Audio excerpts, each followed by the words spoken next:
College football is back, and that means so are we. This is Jake and Jordan on the Blue ND Gold Report to highlight this past weekend's game, Notre Dame versus Texas. Notre Dame was able to steamroll their way past the Texas Longhorns in a 38-3 victory. What did you kind of take away from this game, Jordan, last weekend? Well, it is the first game of the season, so obviously you don't want to get too excited, but the biggest takeaway for me is that we came in, we did what we were supposed to do, and we got out of there with a very, very handsome win. It was a great team. Well, we'll see the rest of the season who they are, but it at least is a great brand of college football from Texas coming up to play us. Very hyped game under the lights, and to go out there and to not turn it over, to gain them roughly in 5 times the yardage.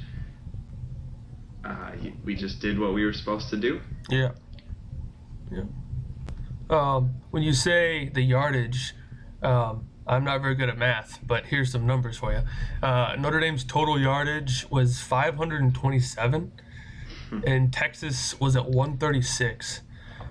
Wow. So, I don't think that's 5, but it's still a lot. It's pretty close. Still a lot. One of the things that really jumped out to me as I was watching this game was the two quarterbacks of the two teams. You look at Malik Zaire for Notre Dame, who by the end of the night had 313 yards. He was 19 for 22 and 3 touchdowns. For being it's his first time starting, other than he started the Music City Bowl last year. Of course, was our what do you call it? The bowl game. Down LSU. Thank you. Yeah. Took down LSU. So really, it was his second start, but it was his first kind of regular season start. And he was, and then if you look on the other side of the line, you got Tyrone Swoops for Texas. Didn't do quite as well. He was 7 for 22, and 93 yards and 0 touchdowns. So, and not that guy, quite, huh? no, not quite as good. He had a lot of issues. He started all last year, but sort of had some problems.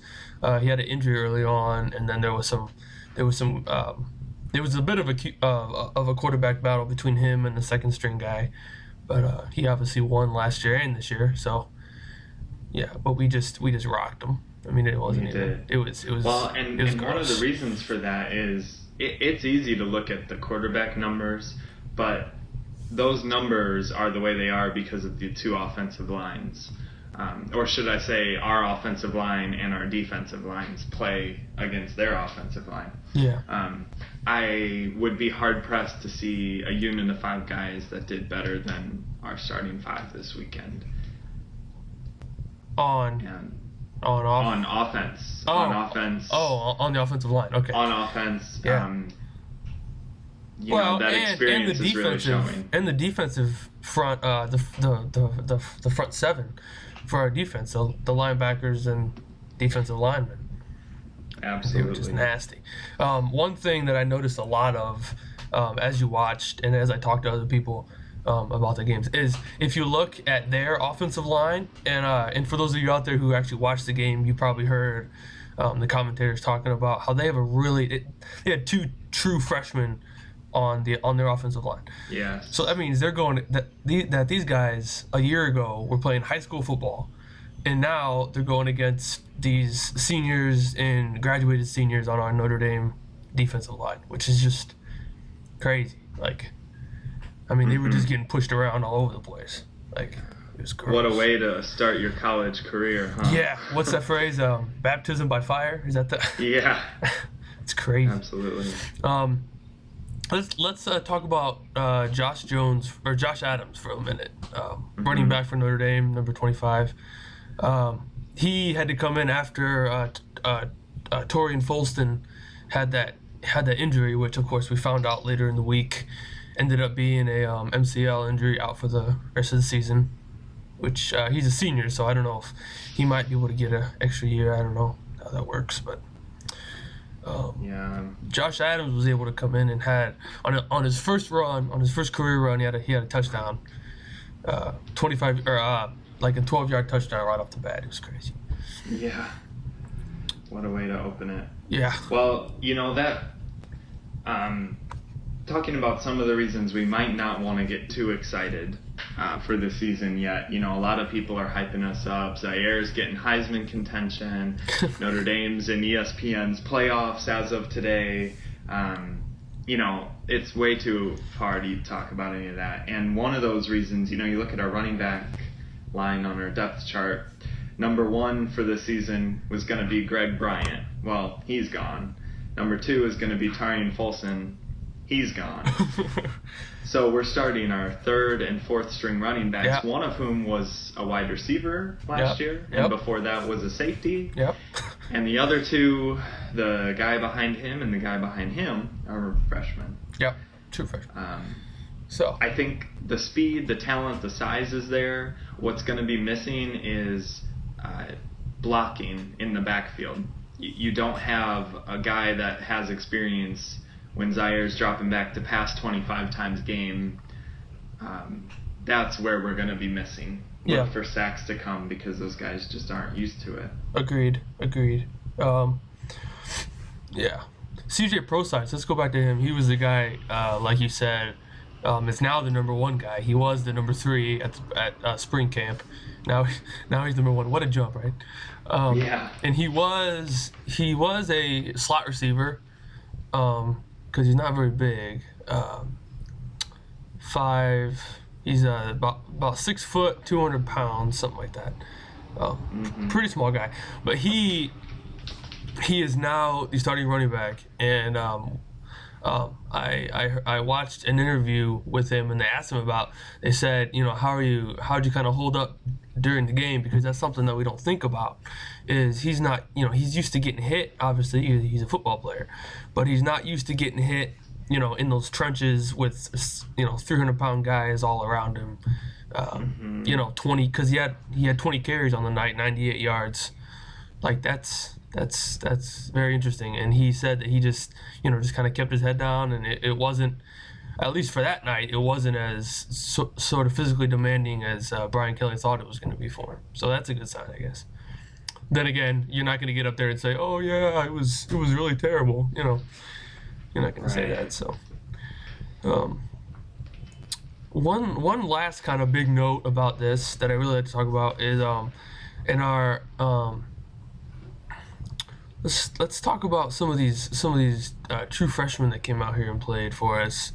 Let's see, we got Josh Adams, Alize Jones, Justin Yoon. Yeah, did you hear him when they were like, Yoon? Yeah. And he's on the field. That was funny. So let's just kind of talk about them a little bit. What'd you kind of? I was surprised by Alize Jones, who of course is the 6'5", 255-pound tight end out of California. I was surprised the one and only pass that they threw to him, he dropped. It just bounced right off his hand, which was that really depressing. The only pass they threw to him? Yeah, it was. Wow. Yeah. I didn't catch that. No, I don't know that was intentional, but right. But he was wide open. It was like, wow. Yeah. Well, that's the kind of stuff you look at it. All right, it's your first game. You're playing against a big team. No big deal. You ask. I mean, we touched on Josh Adams a little. Jones is going to be fine. I don't think there's any question, aside from injuries, that he's going to be the kind of guy we're expecting him to be at tight end. And that'll come through more repetitions. That'll come maybe not this year, completely next year when he starts. But the big one is Justin Yoon kicking and punting for us. It's been 4 years, but since before Brinza, that we have had to worry when someone went up to kick a field goal that he might miss it. And on a team that's predicated, much like 2012 was, on running the ball, using our strong lines, and playing defense, particularly a couple games coming up against Clemson and USC. Mm-hmm. Yep. Those kind of games might come down to a field goal. Yep.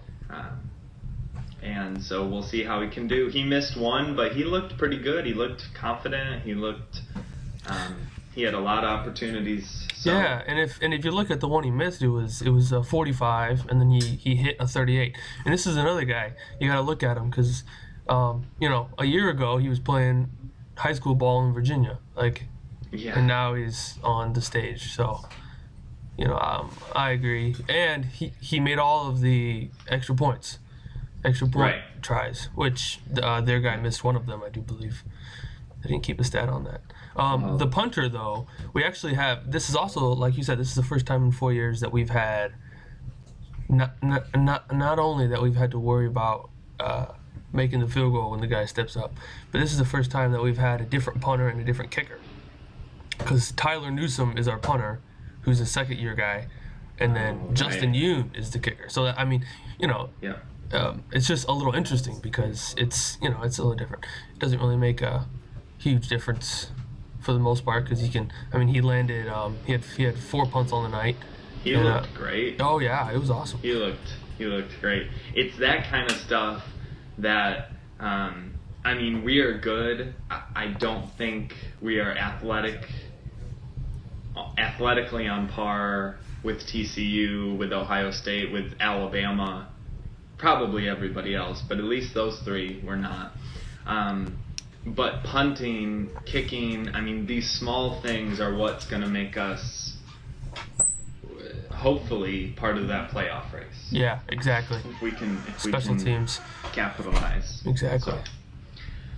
Exactly. All right, well, what were your takeaways? Is there anything else that you would add to that game? I was just so excited to see the defense because, last year we were so injury-ridden on defense. We had so many veterans out. I was so excited to just see everybody be able to be out there, and our secondary was so impressive. The safeties and the corners were just able to be in their coverage position, and then when you have good guys on the outside like that, the linebackers like Jalen Smith and the defensive linemen, Sheldon Day, Daniel Cage, they're able to just kind of pin their ears back and just go get them, and that was awesome to watch because not only can they do that, but a couple of times you saw they put some of the linebackers on a quarterback spy, which of course is just where they kind of hang around in the box and wait for the quarterback to try to run out. And that's just it was great to see the defensive coordinator Van Gordy's scheme kind of coming to full image, I guess you could say. What he wants to do is working this year, whereas last year he didn't have very many troops. So I think that was the best. Yeah, you said it perfectly. His whole defensive scheme sort of thing, yeah. If you don't have corners who can play one-on-one, it doesn't work. Exactly. Okay, so we'll get to the game against Virginia this coming up Saturday in just a minute, but before we do that, is there anything besides in South Bend on Saturday and Thursday night and Monday night and Saturday. What are your takeaways? Go ahead. What are your takeaways from the first weekend in college football? First weekend. Well, Michigan lost, so that's nice because I hate Michigan. That's all I was really looking for. We can move on now. Yeah, I hate Michigan. Yeah, and they got whooped too. It was terrible. Harbaugh's first season, it was that's upsetting. Yeah. Well, we might need to save film of that game for when he starts winning up there. We'll just remember that it didn't start. That won't happen anytime soon. Give him it'll take him a couple years to get his recruiting class in for who he wants. Yeah, for sure. They didn't know how to recruit up in Michigan. Anyway. So there you go, folks. Michigan lost. That's all you need to know about the first week. Exactly. On to Virginia. So we play Virginia next week, right? Yep. 2:30 Central Time, says the one who lives in Minnesota. Yeah, 3:30 for everyone east of me. Nobody lives in Minnesota. ABC is the channel. Virginia is the team. These guys are just one of those teams that are kind of there. They lost in their first game to UCLA, a very talented, contending UCLA team. So I'm not really overlooking that score. Just a couple things to note, though. Looking back to last year for Virginia, they had 7 home games and won 6 of them. And the only game they lost was to, again, a very talented UCLA team, and they lost by 1 possession. Interesting. So while this might not be the top 10, top 25 matchup we are going to have in later weeks, this is definitely not a team to overlook. They've got a fair amount of experience returning, especially on defense, and that was their strength last year to begin with. And there's something about me that, we can't, there's no question this is a worse team than Texas. However, you think Virginia is worse than Texas? I would disagree. Hard. Well, I mean, I don't, but I would disagree. Yeah. I thought, but then again, I thought Texas was going to give in and give us a good run for our money, and that didn't happen. So, well, right, exactly. I don't think until I don't have Texas's schedule on me. I can look it up, but here I can pull it up right here. But we're not going to know how good we are until the week after this Saturday when we play Georgia Tech. If we're being down and honest about it.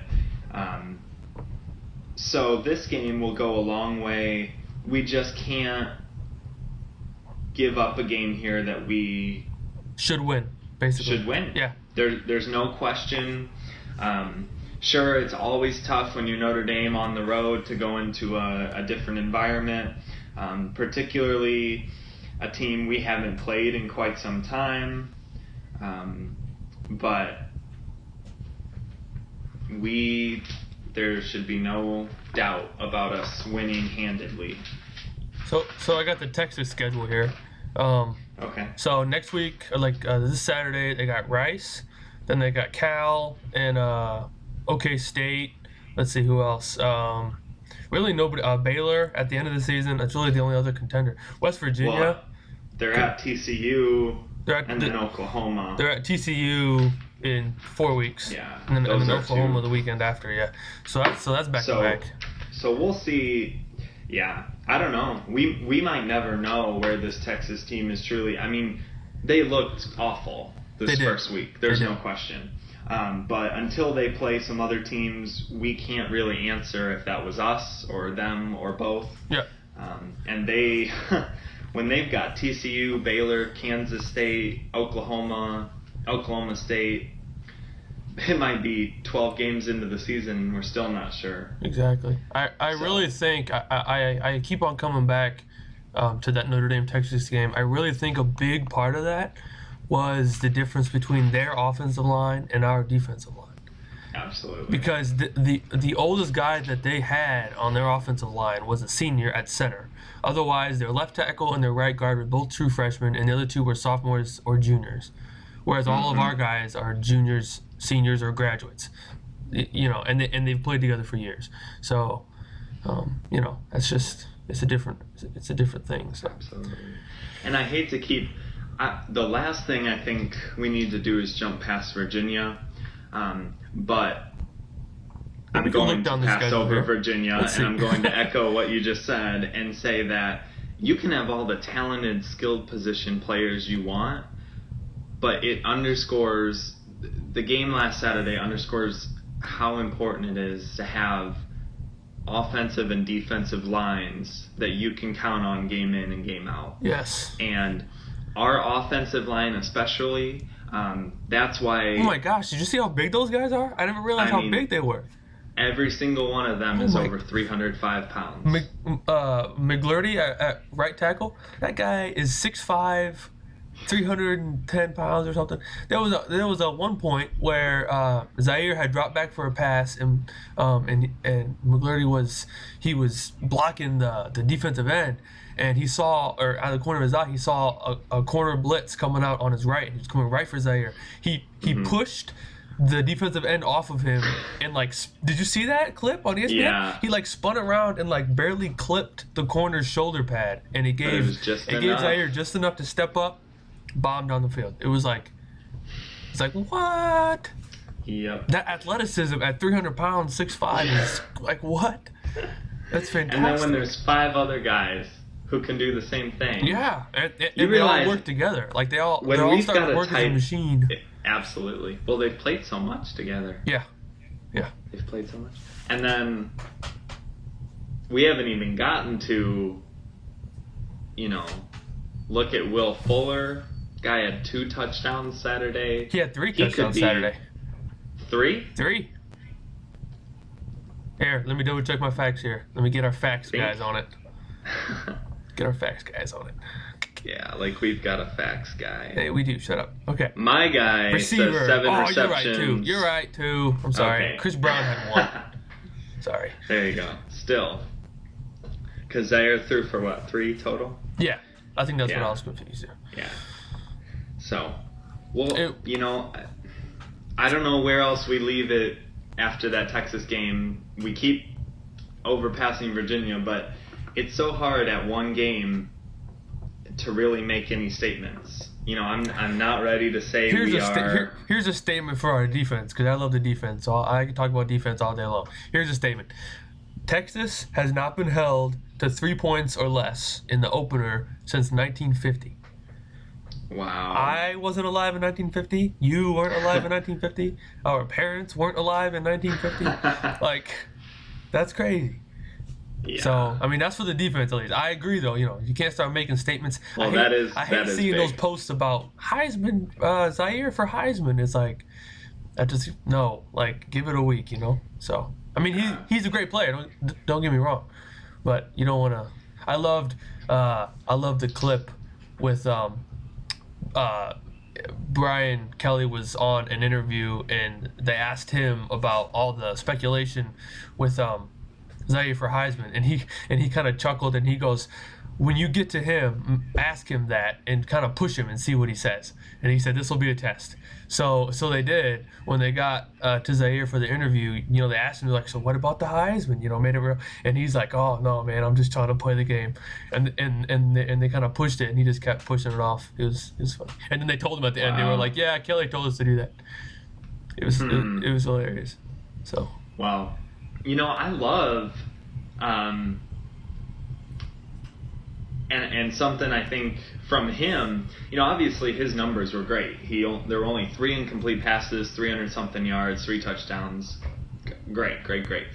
But in a team that so much of the experience and talent and physical ability is not the quarterback, he needs to, 1, just take care of himself. Do what you're supposed to do. Do exactly whatever it didn't do last year. Just don't turn it over. Yeah. You're right. But when you need that from a quarterback, it's very easy to turn into an Eli Manning kind of guy, or some of the quarterbacks we've had in the past where they're very shy and they play within very specific parameters.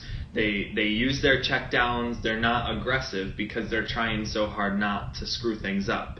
But never once in any of the interviews through the summer or playing or interviews since the first game has Malik Zaire seemed at all shy. He is one of the most confident people. Yeah, I agree. But it's not arrogance. He knows this team is legit. Yes. And he knows he is legit. So it's a very great combination of some leadership qualities we haven't had in a quarterback in quite some time. One thing that I kept thinking about as I was watching the game is, do you remember those times when and I'm not trying to bash Everett Golson, he's a great player down at FSU now, that's good for him. But do you remember the times when the camera would kind of show him looking to the sideline, and he had that deer in the headlights look, where he was just like scared as hell. I mean, not like scared, but confused or something. I always thought that was funny, and I kept looking for that. And I mean, again, it was only the first game, and he's gonna be. Zaire is gonna get confused and freaked out. That's gonna happen. It might have happened on Saturday. Who knows? Yeah, he just doesn't show it. Exactly. So and that's the good part. So. But you're right. There aren't too many games. In fact, there are games where a certain number 11 named Tommy Reese had to come in and win games for us while Everett was here. Oh yeah, and he did a good job at that too. And he did. But I can't think off the bat of a single game Everett started that by the end of the game we said, wow, that was Golson who won it for us. No, because 2012 was all sort of luck. I don't want to say luck, but we won in spite of him a couple times, and at best we won. We won, and he happened to be there. We never won because of him. He happened to be there. I mean, he did what he was supposed to do, but there was not a lot of frill around it. Yeah. Anyway, all right. Let's cap off Virginia. They're a team we should beat. There shouldn't be any issues. I think we've had enough funny business going on with Greg Bryant and injuries and stuff during the off season. So if Kelly can keep them hard-nosed for this week, if they don't get too ahead of themselves from Texas or looking forward to Georgia Tech, this is a great, and the game that this really prepares us for is October 3rd at Clemson. It'll be the next road game after this one. It'll be in an ACC environment. It'll be a tough defense. It'll be a team we haven't played in a while. Granted, Clemson is multiple times better, but we have to act as if this is the Clemson game. Yes, agreed. Or even the Georgia Tech game, which is the week after that. I mean, those are both tough teams. But I agree, Clemson would be number one on that list. Yeah. Of upcoming. So if we go in and do what we're supposed to do, that's all there is to it. I think we'll be good. Yeah. Yeah. I think it's going to rely on Zaire passing. I think it's going to rely on our defense being shut down again. Yep. I would not be surprised if Virginia was held to 7 or less. Whoa, that's a big statement. That would be pretty surprising if they scored more than 10. Yeah. Okay. That's a good prediction. My prediction, I'm going to say, let's see, I'm going to say they'll score 2 touchdowns. So 14. Virginia? Yeah, on us. Okay. Yeah. Okay, so let's say 14-35. 14-35. Yeah. Yeah. That sounds pretty good to me. I mean, because then because I don't want to say, oh, we're gonna shut them out, because then it's like, then if we don't, whatever. So. Yeah. But yeah, I could see. I would see our offense scoring a little. I would probably say 24-6. Okay. I like that because they'll still make their way to the red zone, but not quite in. So. Right. For those 2 field goals, I like it. Okay, cool. All right. It's a good little recap over last week. And again, if any of you missed that game, there are multiple ways where you can find that on the internet and watch it. I'll put a couple links in the description for that. But by now, you shouldn't be wondering whether you missed any exciting football or a close game. Because it was not either of those things. I mean, it was exciting if you're a Notre Dame fan. But if you're a Texas fan... If you're a Texas fan, I highly doubt you're listening to us right now. No, I don't think so. I would be very impressed. I would be worried for our lives if you're listening to us right now. Awesome. Okay, guys. Well, this is Wednesday. We got, how many days till Saturday? 4 days? Can't count. 3 days? Yeah, math's hard. Something like that. Thursday, Friday, Saturday. Is that 3? Actually, we're 72 hours and 10 minutes from kickoff. What? How did you do that math in your head? 72 hours from kickoff. I like it. Well. All right. There you go. Watch for us next week for a recap on the Virginia Notre Dame game. Make sure to tune in to the game and us next Wednesday. All right. Go Irish. Go Irish.